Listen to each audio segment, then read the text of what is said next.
തൊടുപുഴയിലെ catering service മുന്നുടമ Biju ജോസഫിനെ കൊലപ്പെടുത്താൻ പ്രതികൾ നടത്തിയത് 3 ദിവസത്തെ ആസൂത്രണം. 3 ദിവസവും പ്രതികൾ ബിജുവിന്റെ ഓരോ നീക്കങ്ങളും നിരീക്ഷിച്ചു.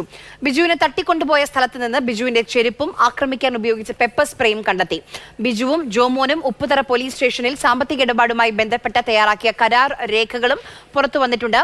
കേസിലെ 3ഉം 4ഉം പ്രതികളായ മുഹമ്മദ് അസ്ലം, ജോമിൻ എന്നിവരുമായുള്ള തെളിവെടുപ്പ് പുരോഗമിക്കുകയാണ്.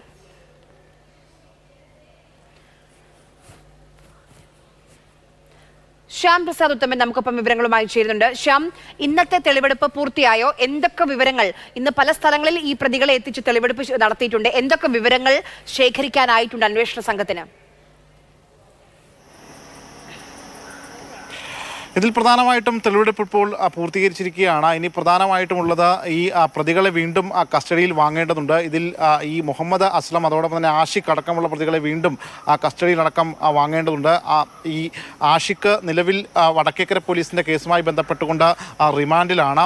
ഈ ബിജു ജോസഫിൻ്റെ കൊലപാതകവുമായി ബന്ധപ്പെട്ടുകൊണ്ട് തന്നെ ഈ പ്രതികളെല്ലാവരും നേരത്തെ മുൻകൂട്ടി ഇത് നിശ്ചയിച്ചത് തന്നെയാണ്. കൊലപ്പെടുത്തണം എന്ന ഉദ്ദേശത്തോടു കൂടി തന്നെയാണ് ഈ കൊട്ടേഷൻ ഏറ്റെടുത്തതെന്നും ഇപ്പോൾ പോലീസിൽ നിന്ന് ലഭ്യമാകുന്നു.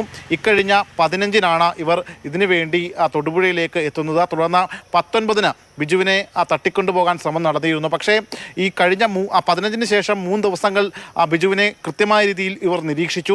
ഈ 19-ന് പക്ഷേ ആ ദിവസം ബിജു നേരത്തെ വീട്ടിൽ എത്തിയതാണ്. അന്ന് ആ രാത്രിയിൽ കൃത്യം നടക്കാതിരുന്നത്. പിന്നീട് പുലർച്ചയോടുകൂടി ഇവർ ബിജുവിനെ തട്ടിക്കൊണ്ടുപോയി ഈ കൃത്യം നടത്തുകയായിരുന്നു. പ്രധാനമായിട്ടും അത് കൊലപാതകത്തിലേക്ക് എത്തിക്കാൻ വളരെ പെട്ടെന്ന് തന്നെ നമ്മൾ അന്വേഷണ സംഘത്തിന് പോലീസിന് കഴിഞ്ഞിട്ടുണ്ട്. അതിൽ ഏറ്റവും നിർണായകമായത് കാപ്പ കേസ് പ്രതിയുമായി ബന്ധപ്പെട്ട അന്വേഷണമാണ്. ഇതിന്റെ ആസൂത്രണം, ഇതിന്റെ ഗൂഢാലോചന ഇപ്പോൾ 3 ദിവസം നിരീക്ഷിച്ചുവെന്ന് പറയുന്നു. ആ വിവരങ്ങളൊക്കെ വളരെ പെട്ടെന്ന് തന്നെ അന്വേഷണ സംഘത്തിന് ശേഖരിക്കാനായോ ശ്യാം? അതിൽ ഏറ്റവും കൗതുകകരമായ കാര്യം ഈ കാപ്പ കേസിലെ പ്രതി, അതായത് എറണാകുളം ജില്ല അതിർത്തി ലംഘിച്ച് മറ്റൊരു സ്ഥലത്ത് ഉണ്ട് എന്നത് പോലീസിന്, വടക്കേക്കര പോലീസിന് വിവരം ലഭ്യമാകുന്നു.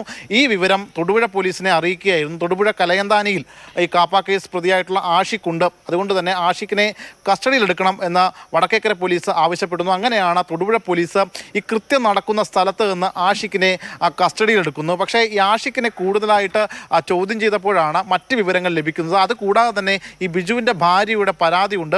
ഈ പരാതിയിൽ പ്രധാന പ്രതിയായിട്ടുള്ളത് ജോമോനാണ്. ഈ ആഷിഖും ജോമോനും തമ്മിലുള്ള ഈ സൗഹൃദം, ആ സൗഹൃദത്തിൽ നിന്നാണ് പിന്നീട് മറ്റ് കാര്യങ്ങൾ പോലീസിന് എളുപ്പം ചുരുളരിക്കാനായത്. അതുകൊണ്ട് തന്നെ ഈ കാപ്പ കേസ് പ്രതിയെ ഉണ്ട് എന്ന വടക്കേക്കര പോലീസിൻ്റെ ആ ഒരു ഒറ്റ കോളിലാണ് ഈ കാര്യങ്ങളടക്കം പോലീസിന് കണ്ടെത്താൻ കഴിഞ്ഞതും ഈ തൊടുപുഴയിലെ ഈ കൊലപാതകം ഒറ്റ ദിവസം കൊണ്ട് തന്നെ അതിൻ്റെ എല്ലാ കാര്യങ്ങളും പോലീസിന് മനസ്സിലാക്കാൻ കഴിഞ്ഞതും. ശരി, ശ്യാം പ്രസാദ് ഉത്തമനാണ് വിവരങ്ങൾ നൽകിയത്.